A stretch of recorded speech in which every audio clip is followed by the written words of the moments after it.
جادو په وجه باندې بعضې ټایم د انسان بدن کې ستنې والي کېږي، ټکونه والي کېږي، کله یو ځای کې ټک والي کېږي، کله بل ځای کې ټک والي کېږي. ډاکټرانو ته ځي، علاج معالجه کوي، ټیسټونه کوي، هر صفا کلیر روزي، سی ټي سکین کوي کلیر روزي. دمونو والا ته ځي، پته نه لګي دا څه مسله ده، څوک ورته څه وایي، څوک وایي جنات دي، څوک وایي جادو ده، څوک خو دا زیاتر جادو وي. چې کوم انسان باندې دا پتلې ورته وي، پتلې یا پتله څه شی ورته وي، مطلب چې ګوډاګي جوړ کړي او ګوډاګو کې ستنې ورکوي، نو دا د انسان په اندامونو کې ستنې ورکوي. نو چې کله انسان باندې جادو وشي، کله ته کاله علم ورته وي، څوک ورته سفلي علم وایي، دا چې خپل دغه عمل دی، څوک ورته ناري عمل وایي، دغه کوم ګوډاګي کې دا ستنې ورکړي، دا څوک اور کې اچوي، څوک یې پسه کې اچوي، دا چې خپل ترتیب دی، الله یې تباه وبا کې څوک هم دا کارونه کوي.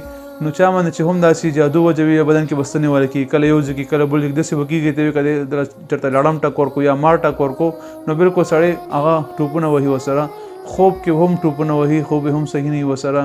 دغه رنګ زړه تنګېږي، د جادو په وجه بدن باندې کپړې هم شتېږي، او دغه رنګ بدن هر ټایم خوږېږي، دردېږي، او غصه په هره خبره غصه ورځي، زړه تنګېږي. نو جادو علامات ما ډېرو ویډیوګانو کې هم بیان کړي، خو دې کې ډېر نه بیانوم او ډېر نه اوږدوم ویډیو، انشاءالله مختصر به کوو. د جادو یو څو علامات دی چې ښځه خاوند په خپل منځ کې هم نفرت راځي. بعضې اوقات بندش چې په انسان وشي، نو کم سړی یا کم ښځه وي هغه د شهوت ولا مړ کېږي، د شهوت د دې سره شهوت هم ختمېږي د انسانانو، یو بل ته زړه نه کېږي، په نسه خبره غصه ورځي ورته، سوچونه مختلف قسم ورځي ورسره. نو دغه د جادو څو علامات و، دې لپاره ته مختصر او زبردست عمل ښیم.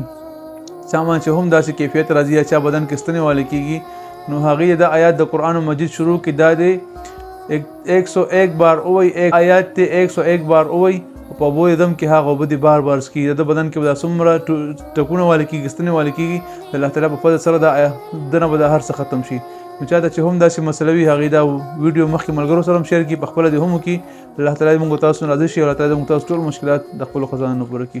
السلام علیکم ورحمة الله وبرکاته.